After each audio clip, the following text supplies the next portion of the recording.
everyone! Welcome to the Monthly Review, the monthly show on language learning, where you discover new learning strategies, motivational tips, study tools, and resources. By the way, all the lessons and bonuses you're about to see can be downloaded for free on our website. So click the link in the description right now to sign up for your free lifetime account. Okay, today's topic is 5 ways to make sure you start on the right foot with language learning. Ever wondered if you're on the right path with your language learning? Or if you're studying the right things and taking the right steps? Well, today you'll learn how to start on the right foot with your language learning journey. We'll talk about 1.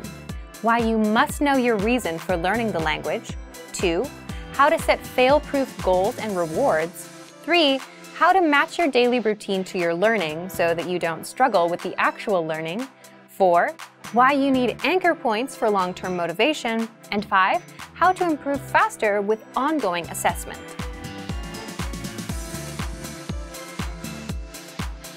But first, listen up. Here are this month's new lessons and resources.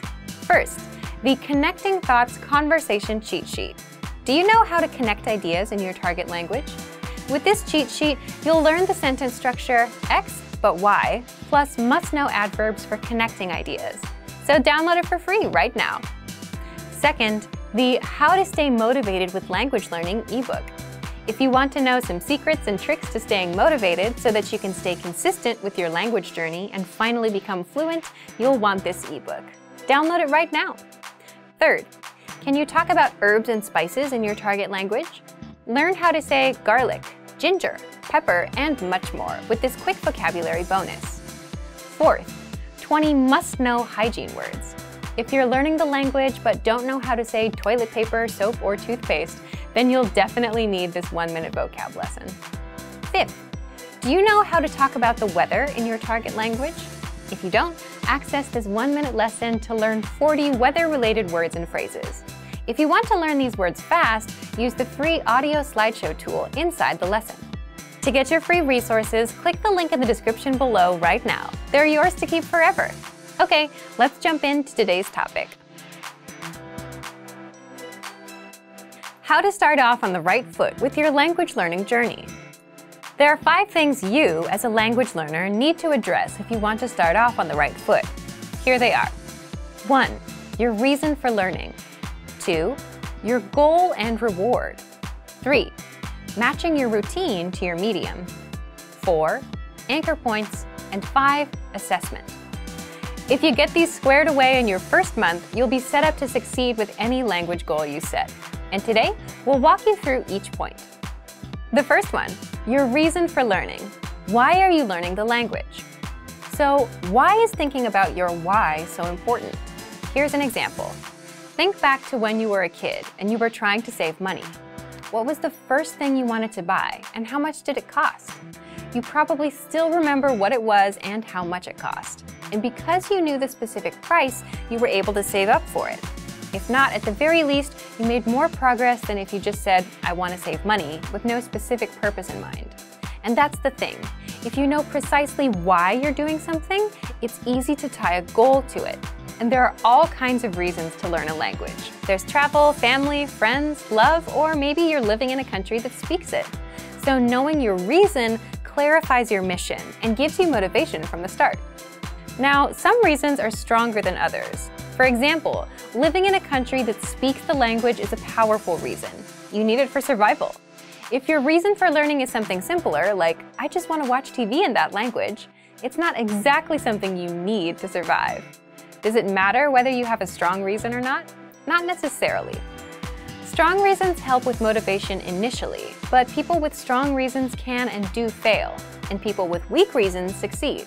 It's all up to the individual. But the point is, you need to know why you're doing this, and that's enough for you to take the first step. The second point, goals and rewards. Once you've clarified your reason, it's time to set your goals. If you want to succeed, your goal can't just be, I want to be fluent one day. Why? Because this tells you nothing about how you'll achieve it or when you'll reach fluency. It's too vague. Your goal needs to be small, measurable, realistic, and have a deadline, so you can clearly see the steps you need to take to reach your goal. Instead of saying, I want to be fluent one day, which you can't measure and can't precisely determine, aim for example, 30 words or 1 minute of conversation. You can measure these goals. If you have a deadline like by next month, you know your time frame.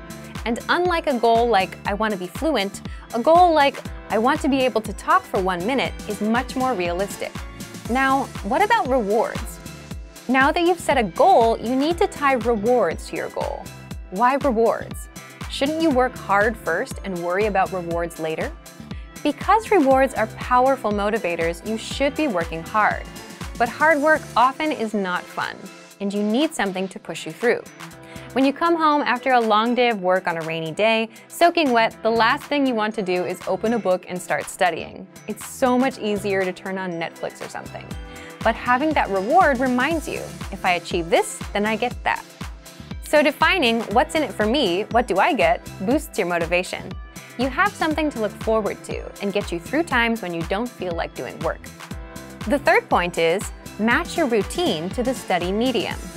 Once you have your goals and rewards, you need to fit your language learning into your current life and daily routine. How? Sit down and write out your daily schedule for every day of the week.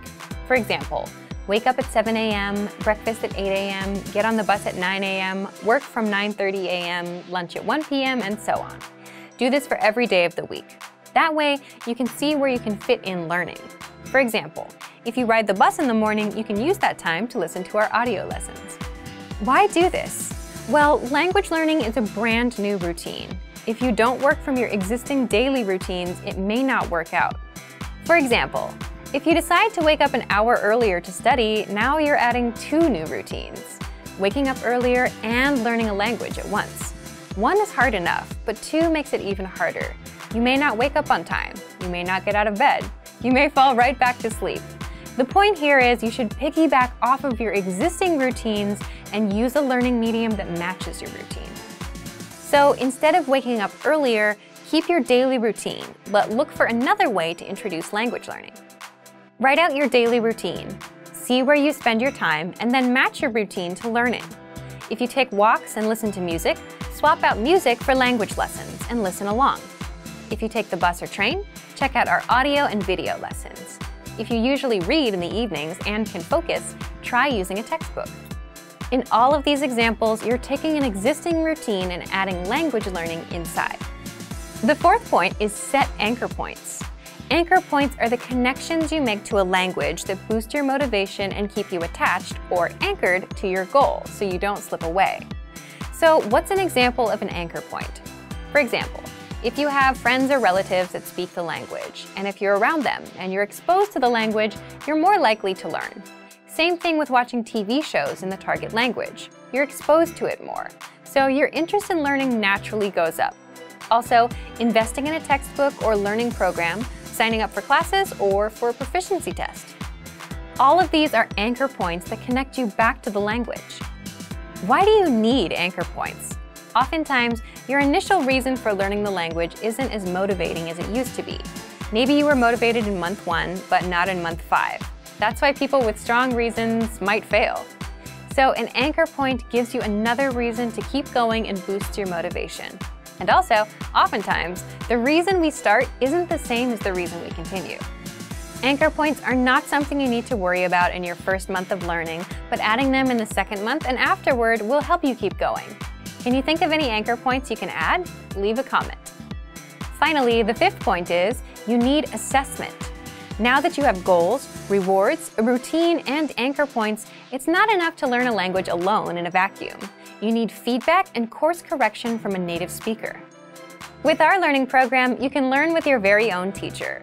You can also leave comments on lessons and get answers from the others. Or you can find a tutor of your own, someone that will assess your progress and correct you as needed. So, let's recap.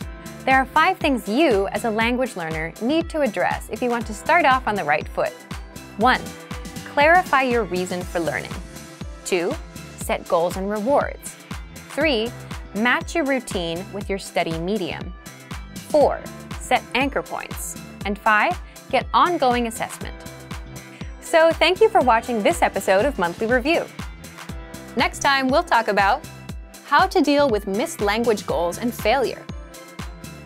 If you enjoyed these tips, hit the like button, share the video with anyone who's trying to learn a language, and subscribe to our channel. We release new videos every week. And if you're ready to finally learn language the fast, fun, and easy way and start speaking from your very first lesson, get our complete learning program. Sign up for your free lifetime account right now. Click the link in the description. See you next time. Bye!